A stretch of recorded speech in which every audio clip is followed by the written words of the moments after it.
በፍልስጤሙ ሐማስና የእስራኤል መንግስት የተኩስ አቁም ስምምነት የመጀመሪያ ምዕራፍ ዓለም የተመለከተው ነገር የእስራኤል መንግስት ሐማስን ደምስሰናል ትርክት በተቃራኒው በርካታ የሐማስ ታጣቂዎች ከነሙሉ ትጥቃቸው አደባባይ ብቅ ያሉበት ክስተት በዚህ የተኩስ አቁም የመጀመሪያ ምዕራፍ የእስረኞች ልውውጥ ከተስተዋሉ አበይት ክስተቶች መካከል አንዱ መሆኑ አያጠራጥርም። Hamas says it is ready to move to the second phase of the agreement and carry out a comprehensive captive prisoner exchange to achieve a permanent ceasefire. የእስራኤል መንግስት ከጋዛ የወሰዳቸው አብዛኛው ፍልስጤማውያን እስረኞች በእስር በነበሩበት ጊዜ በተፈጸመባቸው ከፍተኛ ድብደባ፣ እንግልት እና የተለያዩ ስቃዮች በአካላዊ ገጽታቸው ላይ የሚስተዋልባቸው ነበር።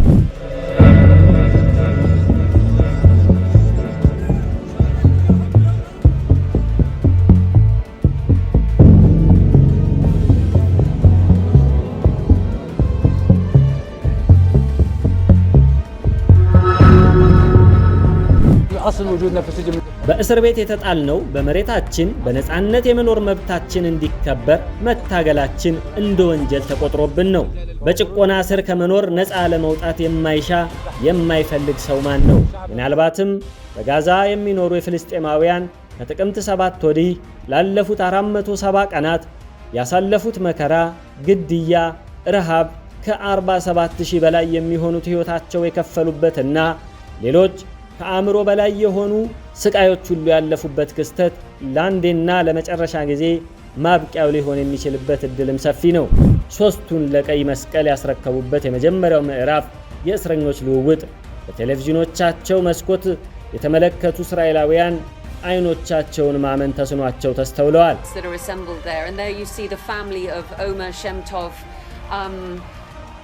The streets flooded with people as fireworks exploded in the sky. የሐማስ ታጣቂን ግንባር ያሳመው እስራኤላዊ ታጋሽ ጉዳይም ሌላው አነጋጋሪ ጉዳይ ሆኖ ያለፈ ሲሆን that once knew and families and friends forever scarred by unimaginable loss. Scenes like this will continue into the night.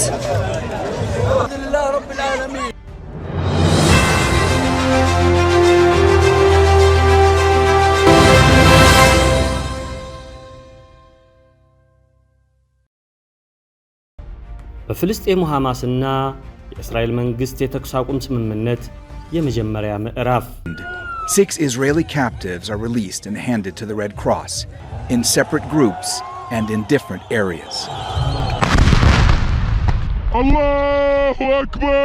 ጥቅምት 7 2023 ለፍልስጤምና ፍልስጤማውያን ነፃነት ላለፉት 40 ዓመታት በመታገል ላይ የሚገኘው ሐማስ ወታደራዊ ክንፍ አልቀሰም ብርጌድ የአክሳ ወጀብ በሚል በሰየመው ዘመቻ በእስራኤል ላይ በአይነቱ ልዩ የሆነ ሰፊ ጥቃት በመፈጸም ከ1000 በላይ እስራኤላውያን መግደሉን ተከትሎ የእስራኤል መንግስት ሐማስን ከጋዛ ለማጥፋት በሚል በማግስቱ ሰፊ ጥቃት መክፈቱ ይታወሳል። Through several layers of secured borders from the ground and from the skies above in a massive attack on southern Israel.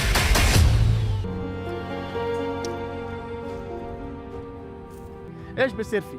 هاي فالاطفال انا ما بحكي على اطفال. በዚህ በእስራኤል መንግስት ሐማስን ከጋዛ ለማጥፋት በሚል በፈጸመው የ15 ወራት ጥቃት ከ46000 በላይ ንጹሃን ፍልስጤማውያን ህፃናት፣ ሴቶችና አረጋውያን የተገደሉ ሲሆን ከ1000 በላይ የሚሆኑ ፍልስጤማውያን ለተለያዩ የአካል ጉዳቶች መጋለጣቸው ይታወቃል። በተጨማሪም 3000 በላይ የሚሆኑ ወላጆቻቸውንና ወይም የቅርብ ዘመዶቻቸውን በአጠቃላይ በሞት ያጡ ከፍተኛ የአካል ጉዳት የደረሰባቸው እጃቸውን፣ እግራቸውን ወይም ሁለቱን ያጡ ፍልስጤማውያን ህፃናት የመኖራቸው እውነታ ሴቭ ዘ ቺልድረን የእስራኤል ጥቃት በጋዛ ካስከተለው ጉዳቶች ሁሉ ከፍተኛው ጠባሳ ሲል የገለጸበት ሪፖርት ማውጣቱ የሚታወስ ነው። የእስራኤል መንግስት በጋዛ በጦር አውሮፕላኖች፣ በድሮኖች፣ በታንኮች፣ ፓክቶሮች በመጠቀም ከፈጸመው ከፍተኛ ጥቃት ባሻገር ወደ ጋዛ ምግብ፣ ውሃ፣ ነዳጅና መድኃኒቶች እንዳይገቡ በማገድ ለሰው ልጆች ህይወት መሰረታዊ የሆነውን ምግብንና ውሃ እንደ የጦርነት መሳሪያ በመጠቀም በጋዛ የሚኖሩት ንጹሃን ፍልስጤማውያን በከፍተኛ ረሃብ በመቅጣት በ21ኛው ክፍለ ዘመን ይከሰታል ተብሎ የማይታሰበውን ከፍተኛ የሰብአዊ መብት ጥሰትና የጦር ወንጀል ሲፈጽም የተስተዋለበትና መላው ዓለም ፊቱን ያዞረበት አሳዛኝ 470 ቀናት እንደነበሩም የሚያጠራጥር አይደለም።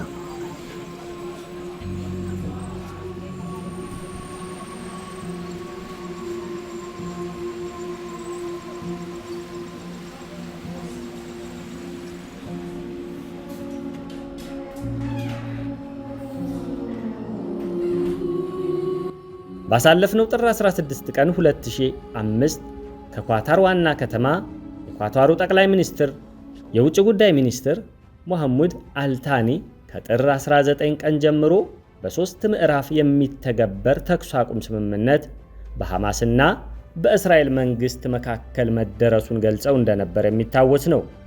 በዚህ በሐማስና በእስራኤል መንግስት መካከል የተደረሰው የተኩስ አቁም ስምምነት በሶስት ምዕራፎች የሚተገበር ሲሆን የመጀመሪያው ምዕራፍ የተኩስ አቁም ስምምነት ለ42 ቀናት የሚዘልቅ ሲሆን በዚህ ምዕራፍ ሐማስ በጋዛ ካገታቸው 100 የሚጠጉ እስራኤላውያን መካከል 33 የሚጠጉ ሴቶች፣ አረጋውያን እንዲሁም የተለያዩ አስቸኳይ ሕክምና እርዳታ የሚሹ እስራኤላውያንን ለመልቀቅ የተስማማ ሲሆን በምትኩ 1900 የእስራኤል ከጋዛና ከዌስት ባንክ ያሰራቸው ፍልስጤማውያንን እስረኞችን ለመልቀቅ መስማማቱ ይታወቃል። مصابة في يديها الآن يلوحن بأيديهن.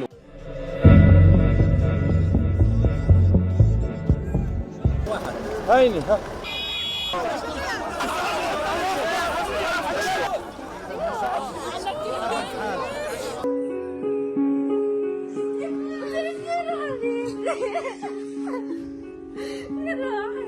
በተጨማሪም የእስራኤል መንግስት በቀን 600 ሰብአዊ እርዳታ መድኃኒቶች፣ ነዳጅ የጫኑ መኪናዎች፣ እስካቫተሮችና የጭነት ከባባድ መኪናዎችን ፍርስራሾችን ለማንሳትና ተንቀሳቃሽ ቤቶች ወደ ጋዛ እንዲገቡ መስማማቱም ተገልጿል።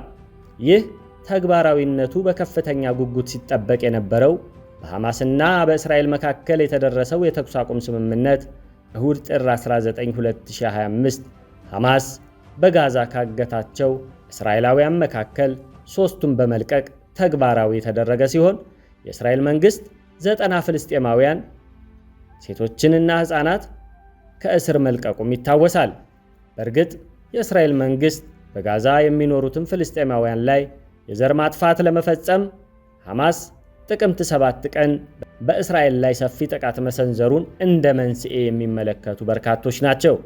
ነገር ግን የእስራኤል መንግስት በፍልስጤማውያን ላይ የዘር ማጥፋት መፈጸም የጀመረው በሐማስ ጥቃት ከተፈጸመበት ማግስት ሳይሆን ከ76 ዓመታት በፊት ከተለያዩ የአውሮፓ ሀገራት የተሰበሰቡ የአውሮፓውያን አይሁዶች በፍልስጤም መሬት እስራኤል የተባለች ሀገር ከተመሰረተችበት ማግስት ግንቦት 15 1948 ሲሆን ከ750 ሺህ በላይ የሚሆኑ ፍልስጤማውያንን ከመሬታቸውና ከሀገራቸው በማፈናቀል የጀመረና ላለፉት 76 ዓመታት ዘዴዎችንና መልኩን እየቀያየረ የዘለቀ ክስተት መሆኑን ማስታወስ ተገቢ ነው።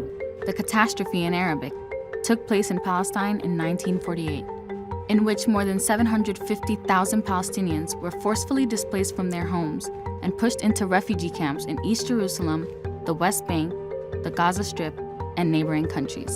እስራኤል እንደ ሀገር ከተመሰረተችበት ጊዜ ጀምሮ በታሪክ የመጀመሪያው ጠቅላይ ሚኒስትር ከነበሩት ዴቪድ ቤንጎሪዮን እስከ ዛሬው ቤንያሚን ኔታንያሁ የእስራኤል መንግስት እንደ ዋና መርህ የያዘው አንድ መሰረታዊ ነገር ቢኖር በፍልስጤም መሬት ፍልስጤማውያን ነፃና ሉዓላዊት ሀገር የሚመሰርቱበት እድል እንዳይኖር ጋሬጣና እንቅፋት መሆን ነው። በተጨማሪም የእስራኤል መንግስት ፍልስጤማውያን ላይ ሰብአዊ መብት ጥሰትና ግፍ በመፈጸም ከመሬቶቻቸው ማፈናቀል፣ በመሬቱም የሚኖሩ ፍልስጤማውያን ቁጥራቸው እንዲቀንስ በማድረግ የአይሁድ የበላይነት በአፓርታይድ ስር ተገለውና ተጨቁነው መኖር በጸጋ እንዲቀበሉ ለማድረግ ከሚያደርገው ጥረት የታቀበበት ጊዜ የለም። ፍልስጤማውያንና ፍልስጤምን ነፃ የማውጣት ትግሉን እንደ አውሮፓውያን አቆጣጠር 1987 እንዲቀላቀል ዋናው ምክንያት ይኸው የእስራኤል መንግስት ፍልስጤምን ከመሬታቸው የማፈናቀል መርህ መሆኑ ይታወቃል። ላለፉት 15 ወራት የእስራኤል መንግስት በጋዛ በመፈጸም ላይ ያለው የዘር ማጥፋት ሐማስ ጥቅምት 7 በእስራኤል ላይ የፈጸመውን አይነት ጥቃት ዳግም እንዳይፈጸም ሐማስን ከጋዛ ማጥፋትና መደምሰስ እንዲሁም ሐማስ ከእስራኤል በማገት ወደ ጋዛ የወሰዳቸውን እስራኤላውያን ማስለቀቅ በሚል በአደባባይ የተገለጸ ግብና ዓላማ እንደነበረው ይታወቃል። ነገር ግን የእስራኤል መንግስት ዋና ዓላማ ሐማስን ማጥፋት ሳይሆን በጋዛ የሚኖሩትን ፍልስጤማውያንን የቻሉትን ያህል በመጨፍጨፍ ከጋዛ እንዲወጡ ለማስገደድ የነበረ ቢሆንም ነገር ግን ይህ በዋነኝነት በእስራኤል ጥቃት ጋዛን ለቀው ለሚወጡ ስደተኞች የግብፅና ዮርዳኖስ መንግስት ድንበራቸውን ለመክፈት ፈቃደኛ ባለመሆናቸው ሊከሽፍ ችሏል። ይህንን የፊታችን ቅዳሜ መጋቢት 1 2025 የሚጠናቀቀው የሐማስና በእስራኤል መካከል የተፈረመው የተኩስ አቁም ስምምነት የመጀመሪያ ምዕራፍ በማስመልከት ሃሩን ሚዲያ የጥቅምት 7 2023 ሐማስ ጥቃት የእስራኤል መንግስት ለ15 ወራት በጋዛ በሚኖሩ ፍልስጤማውያን ላይ የፈጸመውን የዘር ማጥፋት እንዲሁም በሐማስና በእስራኤል ተኩስ አቁም ስምምነት የመጀመሪያ ምዕራፍ የእስረኞች ልውውጥ የተከሰቱ አበይት ክስተቶች ዳግም የቃኘንበት ፕሮግራም በተከታዩ መልኩ አቅርበንላችኋል። አብራችሁን ቆዩ።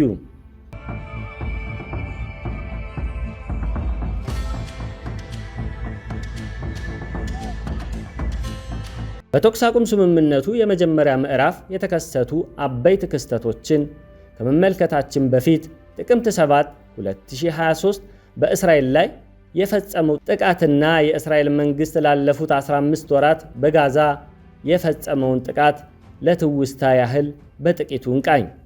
which began with firing thousands of rockets all over Israel, overwhelming the country's missile defense systems.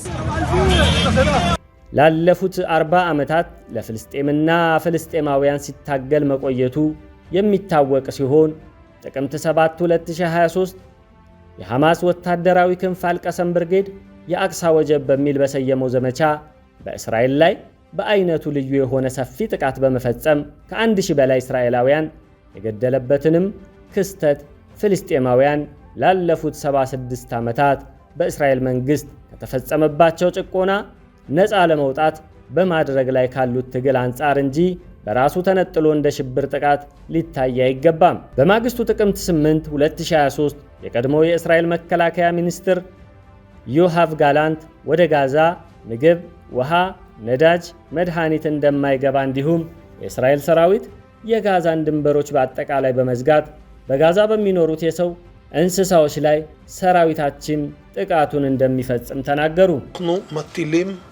מצור מוחלט על העיר עזה. אין חשמל, אין מזון, אין מים, אין דלק.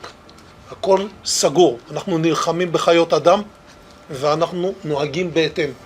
Among the hard የእስራኤል ፕሬዝዳንት አይዛክ ሄርዞግ በጋዛ ከሚኖሩ ፍልስጤማውያን መካከል ንጹሃን የሚባል የለም በማለት በሀገሪቱ ብሔራዊ ቴሌቪዥን ጣቢያ ቀርበው የተናገሩበትና በጠቅላይ ሚኒስትሩ ቤንያሚን ኔታንያሁ ከብሉይ ኪዳን መጽሐፍ ሳሙኤል ቀዳማዊ የእስራኤል ልጆች ጥቃት የደረሰባቸውን ሕዝቦች ሴት፣ ሕፃናት፣ አረጋውያን ሳይሉ እንስሶችንም ሳይቀር እንዲገድሉ፣ አንዳች በምርኮ እንዳይወስዱ፣ ዛፉንም እንዲያቃጥሉ የሚያዝ ጥቅስ አንቀጽ መጥቀሳቸው ይታወሳል። የወቅቱ የመከላከያ ሚኒስትር ዮአቭ ጋላንትና የጠቅላይ ሚኒስትሩ ቤንያሚን ኔታንያሁ ንግግሮች ከልብ ላዳመጠው የእስራኤል መንግስት ለመዋጋት የያዘው ዕቅድ ዓላማ እንዲሁም የሚፈጽመው ጥቃት የሚያነጣጠረው በንጹሃን ፍልስጤማውያን ላይ ለመሆኑ እያመለከቱ ወይም ማረጋገጫ እየሰጡ ነበር። ትኩረት ለማድረግ ወደ መረጥነው ጉዳይ ማለትም በሐማስና በእስራኤል የተኩስ አቁም ስምምነት የመጀመሪያው ምዕራፍ የእስረኞች ልውውጥ የተከሰቱ አበይት ክስተቶች ስንመለስ ላለፉት 15 ወራት የእስራኤል መከላከያ ሰራዊት እጅግ ዘመናዊ የጦር አውሮፕላኖች፣ ድሮኖች፣ ታንኮች፣ ሚሳኤሎች እና ሌሎች ዘመናዊ መሳሪያዎችን በመጠቀም በጋዛ ላይ ጥቃት ሲፈጽም የተጠቀመው የቦምብ መጠን የተባበሩት ኃይሎች አሜሪካ ፈረንሳይ፣ እንግሊዝ፣ ሩሲያ በሁለተኛው ዓለም ጦርነት በጃፓንና በጀርመን ላይ ጥቃት ሲፈጽሙ ከተጠቀሙት ከሁለት እጥፍ በላይ እንደሚሆን መረጃዎች ማመላከታቸው የሚታወስ ነው። אנחנו מטילים מצור מוחלט על העיר עזה. אין חשמל, אין מזון, אין מים, אין דלק. הכל סגור. אנחנו נלחמים בחיות אדם ואנחנו נוהגים בהתאם. The war in Gaza has one of the lowest ratios of combatants to non-combatants casualties in the history of urban warfare. And you want to know where it's lowest in Gaza? It's lowest in Rafah. It's an entire nation out there that is responsible.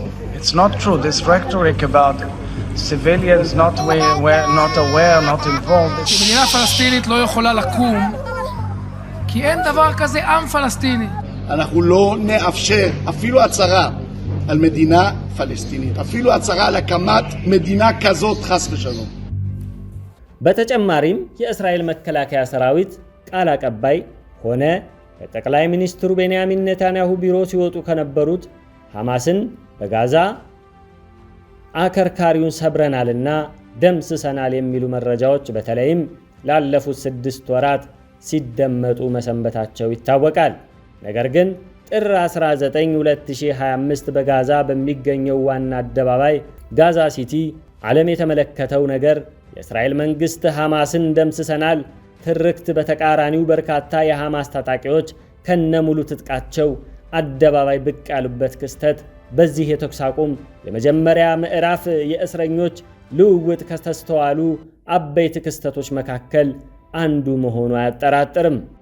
Hamas says it is ready to move to the second phase of the agreement and carry out a comprehensive captive prisoner exchange to achieve a permanent ceasefire. ይህ የሐማስ ታጣቂዎች በብዛት ከነሙሉ ትጥቃቸው በጋዛ ሲቲ ብቅ በማለት በተደራጀ መልኩ በጋዛ ከታገቱ እስራኤላውያን ታጋቾች መካከል 3ቱን ለቀይ መስቀል ያስረከቡበት የመጀመሪያው ምዕራፍ የእስረኞች ልውውጥ በቴሌቪዥኖቻቸው መስኮት የተመለከቱ እስራኤላውያን አይኖቻቸውን ማመን ተስኗቸው ተስተውለዋል።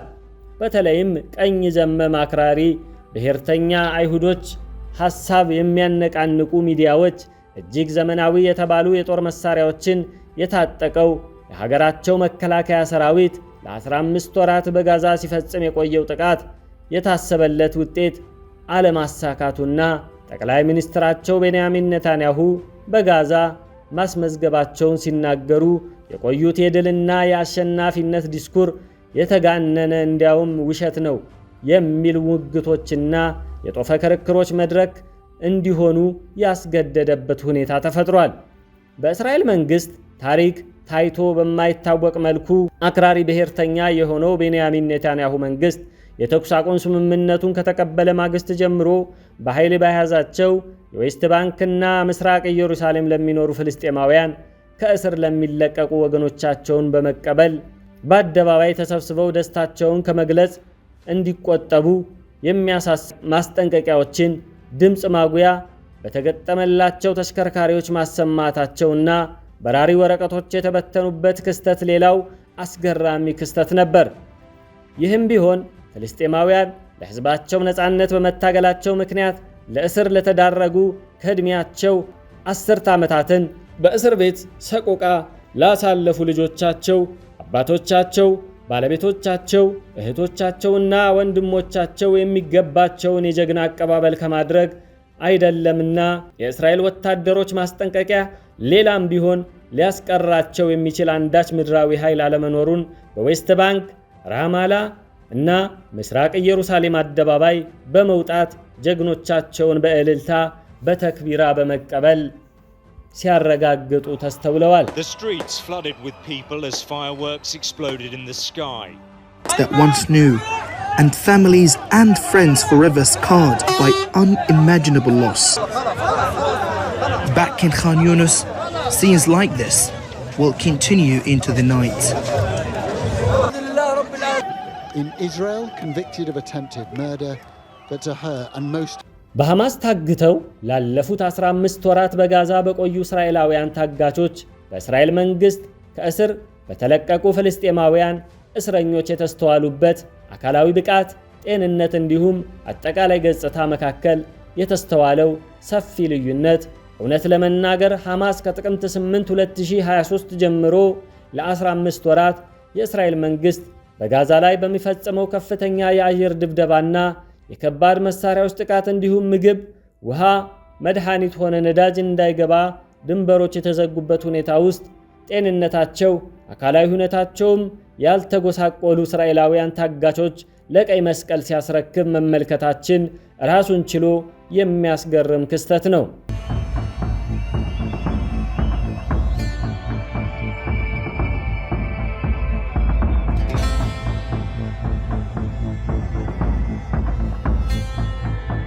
በተቃራኒው በስምምነቱ መሰረት በእስራኤል መንግስት ከእስር የተለቀቁ ፍልስጤማውያን በተለይም ከጥቅምት 7ቱ የሐማስ ጥቃት በኋላ የእስራኤል መንግስት ከጋዛ የወሰዳቸው አብዛኛው ፍልስጤማውያን እስረኞች በእስር በነበሩበት ጊዜ በተፈጸመባቸው ከፍተኛ ድብደባ፣ እንግልት እና የተለያዩ ስቃዮች በአካላዊ ገጽታቸው ላይ የሚስተዋልባቸው ነበር።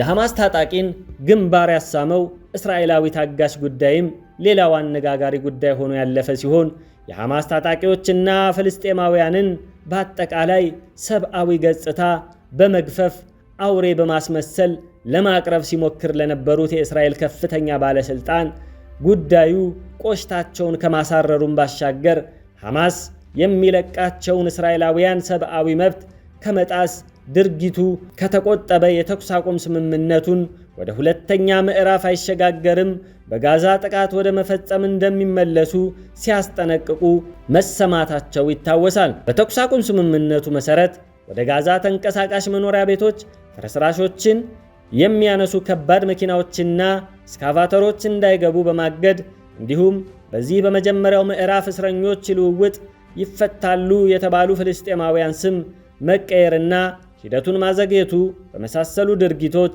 የእስራኤል መንግስት የተኩስ አቁም ስምምነቱ ከመጀመሪያው ምዕራፍ እንዳይሻገር በርካታ ጥረቶችን ቢያደርግም በተቃራኒው ሐማስ የተኩስ አቁም ስምምነቱ እንዳይፈርስ በትልቅ ትዕግስት ፈታኝ አጋጣሚዎችን ማለፍ መቻሉ በርካቶች የሚመሰክሩት ነው። የዚህ የተኩስ አቁም ሁለተኛ ምዕራፍ የሚተገበርበት ሁኔታ በድርድር ሂደት ላይ የሚገኝ ሲሆን የተኩስ አቁም ሁለተኛና ሶስተኛ ምዕራፎች ተግባራዊ ከተደረጉ ምናልባትም በጋዛ የሚኖሩ የፍልስጤማውያን ከጥቅምት 7 ወዲህ ላለፉት 470 ቀናት ያሳለፉት መከራ፣ ግድያ፣ ረሃብ ከ47000 በላይ የሚሆኑት ሕይወታቸው የከፈሉበትና ሌሎች ከአእምሮ በላይ የሆኑ ስቃዮች ሁሉ ያለፉበት ክስተት ለአንዴና ለመጨረሻ ጊዜ ማብቂያው ሊሆን የሚችልበት እድልም ሰፊ ነው። በተጨማሪም ፍልስጤማውያን ዌስት ባንክ፣ ጋዛ የሚገኙ ግዛቶች የተካተቱበትና ምስራቅ ኢየሩሳሌም ዋና ከተማዋ የሆነ ሉዓላዊት የፍልስጤም ሀገር የመመስረት መብት እንዳላቸው የተባበሩት መንግስታት ድርጅት የጸጥታው ምክር ቤት እንደ አውሮፓውያን አቆጣጠር 1967 በመፍትሄ ሐሳብ ቁጥር 242 ህዝባር 1967 ባጸደቀው መሰረት ፍልስጤማውያን በመሬታቸው ሉዓላዊት ሀገር መስርተው ሰላም የሚኖርበት ጊዜ በቅርብ እንደሚሆን እንመኛለን። በዚህ በሐማስና በእስራኤል መካከል የተደረገው የእስረኞች ልውውጥ የመጀመሪያው ምዕራፍ የተከሰቱ አስገራሚ ክስተቶች መካከል የመረጥነውን ታሪክ ለፕሮግራማችን ማጠናቀቂያ መርጠነዋል። እነሆ ይህ አስገራሚ ክስተት በዌስት ባንክ የሚገኘው የፋታህ ወታደራዊ ክንፍ የአክሳ ሰማዕታት ብርጌድ የጀኒን አዛዥ ዘከሪያ አቡ ዙበይዲ ከእስር መለቀቁ አንዱ ነው። ዘከሪያ አቡ ዙበይዲ እንደ አውሮፓውያን አቆጣጠር መስከረም 6 ቀን 2021 ከፍተኛ ጥበቃ ከሚደረግላቸው የእስራኤል እስር ቤቶች አንዱ ከሆነው ጊልባኦ እስር ቤት በክፍላቸው ውስጥ ስውርና ረጅም መሬት ለመሬት ዋሻ በመቆፈር ከእስር ካመለጡት 6 ፍልስጤማውያን መካከል አንዱ መሆኑ ነው።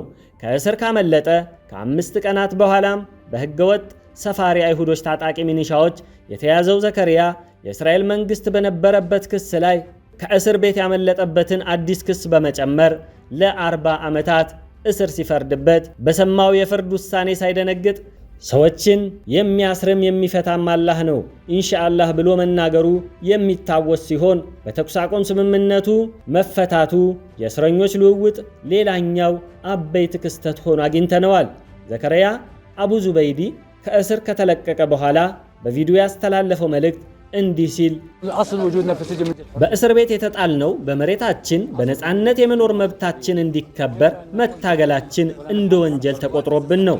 በጭቆና ስር ከመኖር ነፃ ለመውጣት የማይሻ የማይፈልግ ሰው ማን ነው? ከጊልባኦ እስር ቤት መሬት ለመሬት በቆፈርነው ዋሻ ለማምለጥ መወሰን ያመለጥነው ከእስር ነፃ ለመውጣት ከነበረን ጽኑ ፍላጎት ነበር። ህዝባችን በመሬቱ ላይ በነጻነት የመኖር መብቱ እንዲከበር ላለፉት 100 ዓመታት በትግል ላይ ይገኛል። ፍልስጤማውያን ነፃ የምንወጣበት ቀንም ከምንም ጊዜ በላይ ከቀረበበት ጊዜ የትግል ምዕራፍ ላይ እንደምንገኝ አስባለሁ። ምስጋናና ክብር ከእስር ቤት መከራ፣ ሰቆቋና አስከፊ ህይወት ነፃ ላወጣን አላህ ነው። በሁሉም የእስራኤል እስር ቤቶች በአስከፊ መከራና ስቃይ ውስጥ ለሚገኙ ሁሉም ፍልስጤማውያን ነፃ እንዲወጡ ተስፋ አደርጋለሁ። ዱዓችንም ነፃ ወጥተው የምናይበት ቀን አላህ ቅርብ ያደርገው ዘንድ ነው። የእስራኤል መንግስት በጋዛ ሰርጥና በዌስት ባንክ በግፍ የተጨፈጨፉ ንጹሃንና ለህዝባቸው ነፃነት ሲታገሉ የተሰዉ ፍልስጤማውያን ነፍስ ሁሉ አላህ ይማር ይዘንላቸውም። ዘከሪያ አቡ ዙበይዳ የእስራኤል መንግስት ከእስር ከለቀቃቸው ነገር ግን ይኖሩ ከነበሩበት በዌስት ባንክ ሆነ ጋዛ ውጭ እንዲኖሩ ከተፈረደባቸው 95 እስረኞች መካከል አንዱ በመሆኑ ከእስር እንደተለቀቀ ወደ ጋዛ በማምራት ወደ ግብጽ ለመሻገርም ተገዷል። አላህ ሱብሓነሁ ወተዓላ ፍልስጤማውያን ላለፉት 76 ዓመታት ያሳለፉትን መከራ፣ ግድያ፣ እስር የተነፈጉትን የነጻነት ሰብአዊ መብት መከበርና በቅድመ አያቶቻቸው መሬት የራሳቸውን ዕድል በራስ የመወሰንና ሉዓላዊት ሀገር የመመስረት መብታቸው ተከብሮ በነጻነት የሚኖሩበት ቀን ከቅርብ በጣም የቀረበ እንዲያደርግላቸው ከልብ እየተመኘን በዚሁ አበቃን። ወሰላሙ ዓለይኩም ወረሕመቱላሂ ወበረካቱ።